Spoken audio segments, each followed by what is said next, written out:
Welcome back to Cyber Recaps. Today I'm going to explain an American drama film titled Gifted. Spoilers ahead. Watch out and enjoy. Frank is trying to get his niece Mary to come out of the bathroom. She is not fond of the outfit she has to wear for what is to be her first day of school.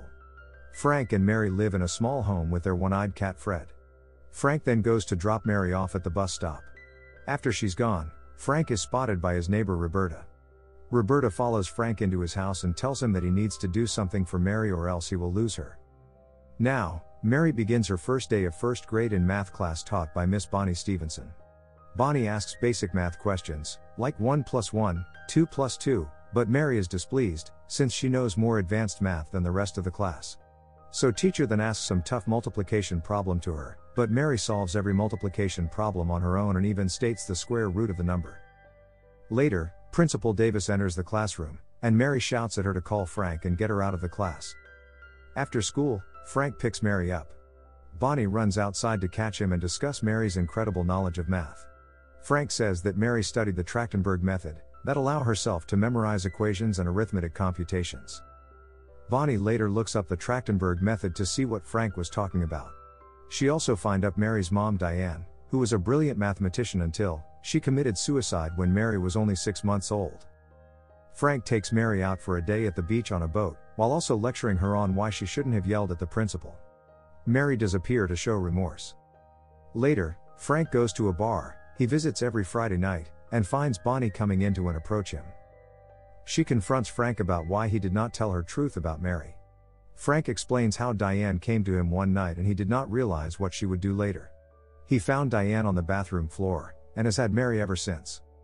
Next day, Mary is on the school bus and sees her classmate Justin walking with a zoo diorama that Mary finds better than the one she made.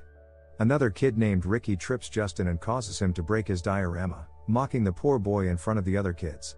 Mary yells at Ricky for what he did, and when he asks what she'll do, Mary grabs a textbook from another kid and whacks Ricky in the face, breaking his nose, leading to blood. Frank is called in school after the incident. Principal Davis considers expelling Mary, but then suggests granting her a scholarship to attend the Oaks Academy for Gifted Education, as someone with Mary's intellect would be more suited for that environment.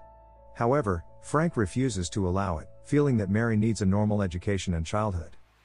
Mary later apologizes to her class for hitting Ricky, but then takes the opportunity to mention how great Justin's diorama was, leading the class to applaud the boy. Frank and Mary receive an unexpected visit from Frank's estranged mother Evelyn. She gives Mary a laptop as a gift for better education. Evelyn then takes the time to criticize Frank's living arrangements, and Mary's form of education, which doesn't surprise Frank. She claims she is looking out for Mary's best interest, and asks Frank what Diane would think if she saw how Mary lives now. Evelyn wants to take Mary and give her the best education, so she can get to put more potential in her future. But Frank disagrees with her. As a result, Frank and Evelyn become involved in a custody battle.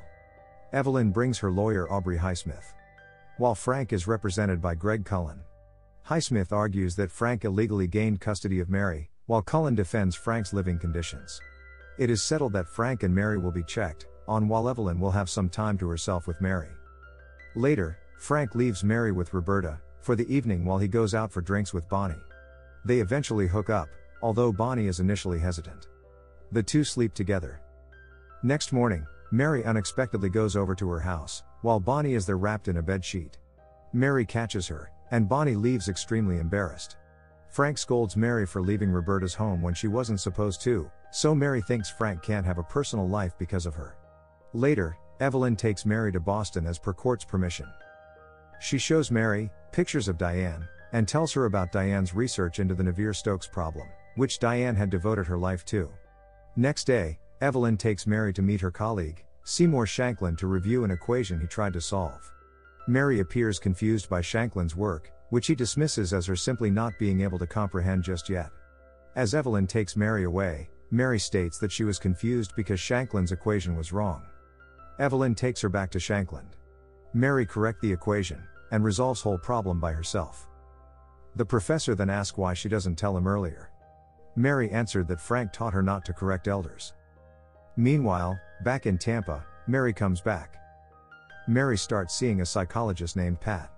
Pat learns much about Mary's life, including that she has no friends of same age, and that she sees 40 years Roberta as her closest friend.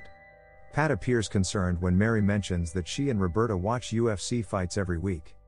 During the next court's hearing, Mary's biological father Pollard testifies on behalf of Evelyn.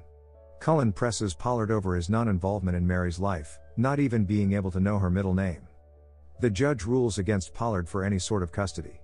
When Mary learns that her father was around, she breaks down in tears over him, not even bothering to visit her. To cheer her up, Frank and Roberta take Mary to the hospital to see a family gathered as they await the birth of a new child. When they learn that a boy has been born, the family cheers. Frank tells Mary that this is what it was like when she was born, and it was he that stepped out to deliver the news. Mary also enjoys the feeling. Later, Frank and Evelyn return to court. Highsmith grills Frank as he testifies regarding his current job, doing freelance boat repairs. When he used to have a job as an assistant professor at Boston University, as well as a previous arrested for assaulting. Highsmith continues to insist that Frank is depriving Mary of a potentially fruitful future. Cullen in turn presses Evelyn about the circumstances surrounding Diane's passing. Cullen later goes to Frank's home, and tells him that he and the judge have come to an agreement, where Mary would be placed in foster care until the age of 12, when she can decide where to live. Out of fear that they will lose the case and Frank would lose full custody of Mary, Cullen urges Frank to take the deal. Frank meets the foster parents, and sees that they have a nice home and family. He leaves Mary there. And they have a tearful goodbye, where Mary begs Frank not to leave her. Frank must regrettably walk away even as Mary cries and screams for him.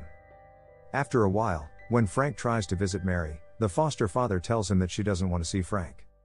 And Frank returns, handing Mary's new father the gift. Next day, Bonnie comes across a flyer for a missing cat, Fred. She sends the picture to Frank, who suddenly goes to the animal shelter, as he seems to know what is going on. The receptionist informs him that it was brought here by a lady, who had allergy to it. Frank get Fred back, he know that Evelyn is the one, because she is allergic to cats. Frank goes to the foster family's home, and finds out Evelyn is staying in the guest home and has 2 tutors present for Mary. Although Mary is initially angry to see Frank and runs out, Frank follows her and apologizes her. Mary then sobs and says, she was unfortunate when they took Fred away. But Frank assures her that he found Fred and it's okay at home. She breaks down and hugs him. Frank then goes to Evelyn and presents her with something she had never known of before, Diane's completed work on the Navier-Stokes problem. Evelyn thinks it's fake and that Diane would have wanted it published soon. Frank reveals that Diane had requested not to have the work published, before Evelyn's death. This hits her quite hard. Frank says he will have the work published on the condition that Evelyn give up custody of Mary to Frank, otherwise the work will remain unpublished until Evelyn dies. Frank then gives Diane's solution to Evelyn, and take Mary with him. After which Frank, Roberta and Mary drive back home. Evelyn breaks down in tears, and then calls Shankland, the professor. Mary then enroll at MIT to study higher-level mathematics as per her interest. Frank picks her up and brings her to the park, to join with Bonnie and the other students of her age. And the movie completes here. Thanks for watching.